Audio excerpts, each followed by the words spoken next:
Leo, hi, welcome to Mr. Queen PH at ito ang inyong weekly reading for May 27 to June 2, 2024.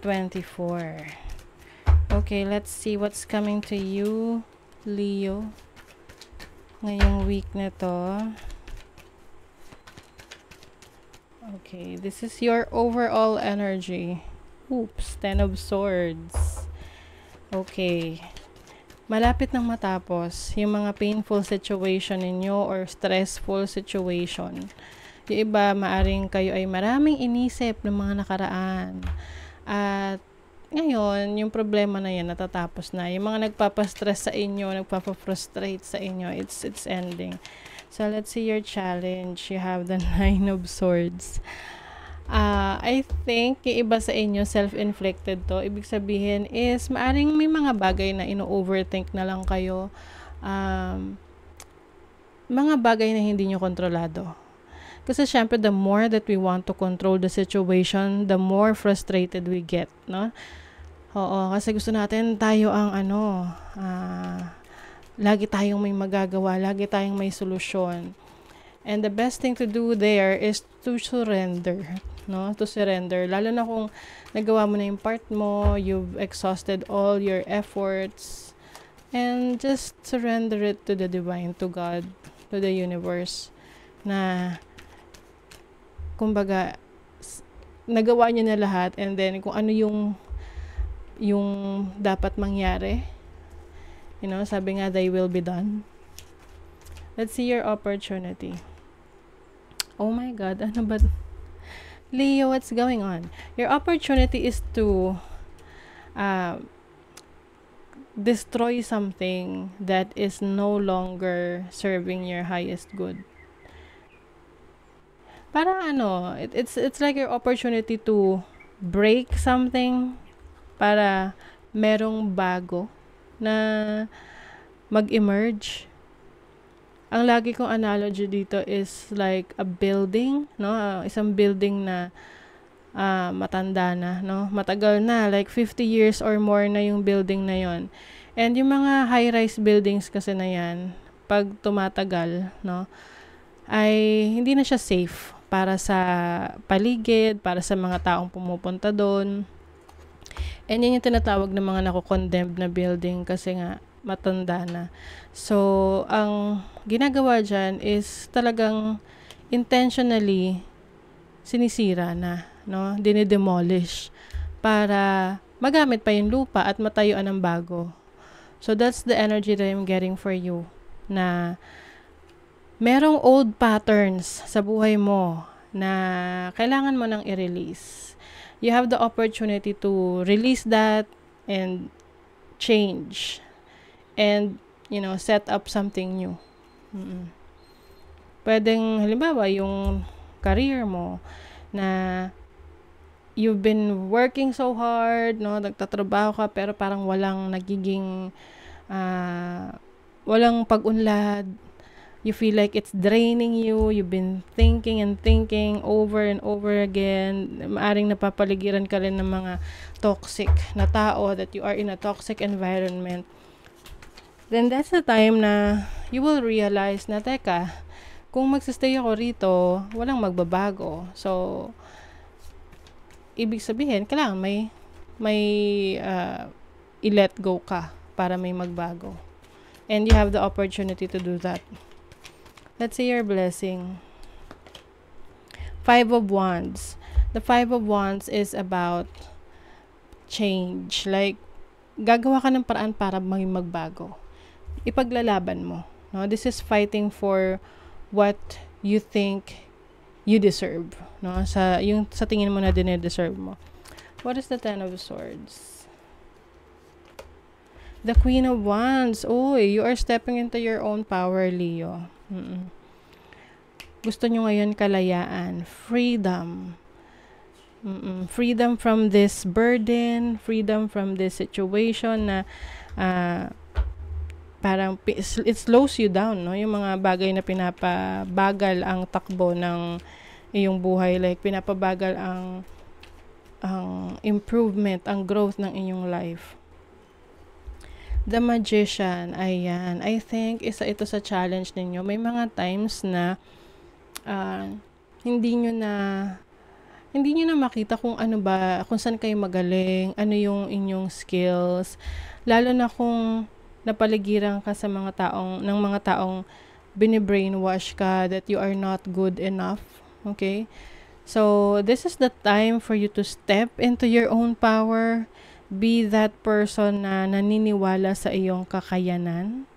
And I believe meron ding mga taong naniniwala sa'yo na kaya mo. Kailangan lang talaga na ikaw mismo. Kasi kahit naman na maraming nag-cheer sa'yo na, oh, you can do that, no? Pero ikaw, hindi mo nakikita sa sarili mo na kaya mo. Mahirap bumangon, 'di ba? Oo. So, it's still up to you. What is the Tower? The Seven of Cups.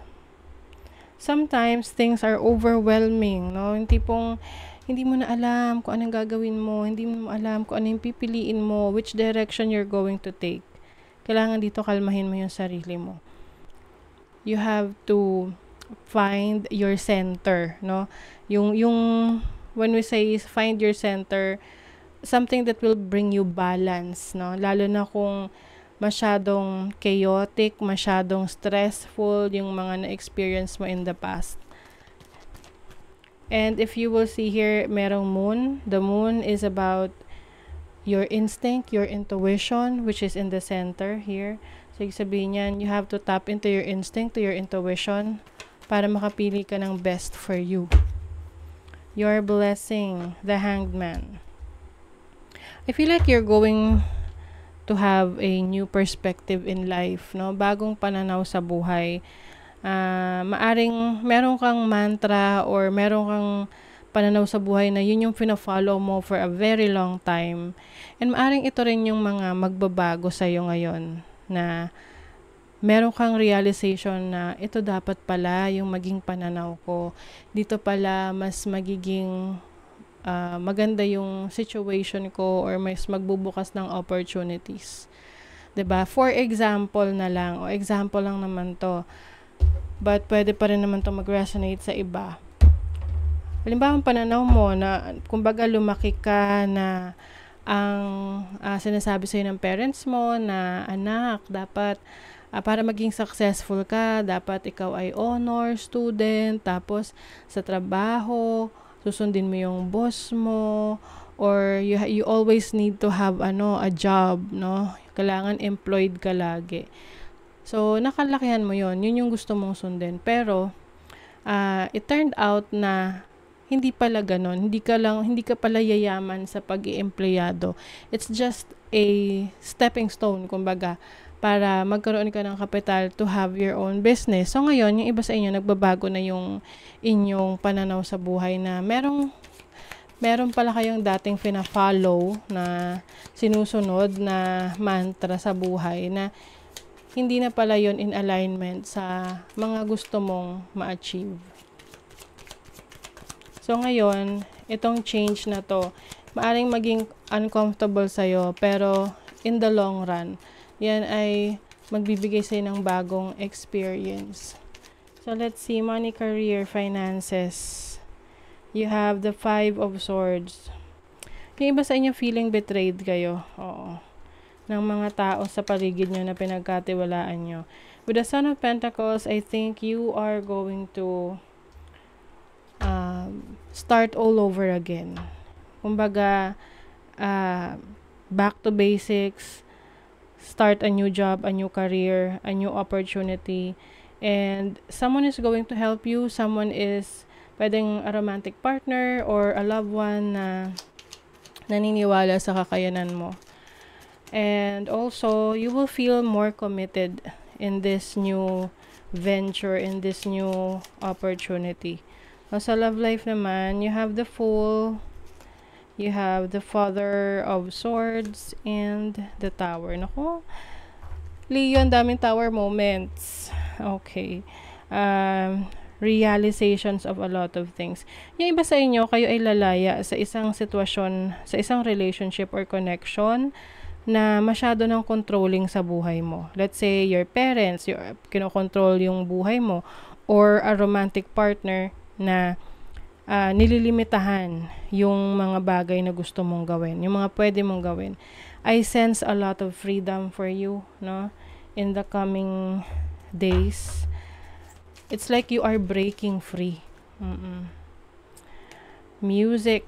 So, yung iba sa inyo, maaring gusto nyong i-pursue ang music, you are inclined to music, or maaring makakatulong sa inyo ngayon ang pakikinig ng music na kung saan is nakaka-resonate kayo. Healer. Yes, you are healing from this situation. Allow yourself to heal. Allow yourself to regenerate, no? Bigyan mo rin ng time yung sarili mo na just to focus on yourself, na hindi ka nagigilty, no?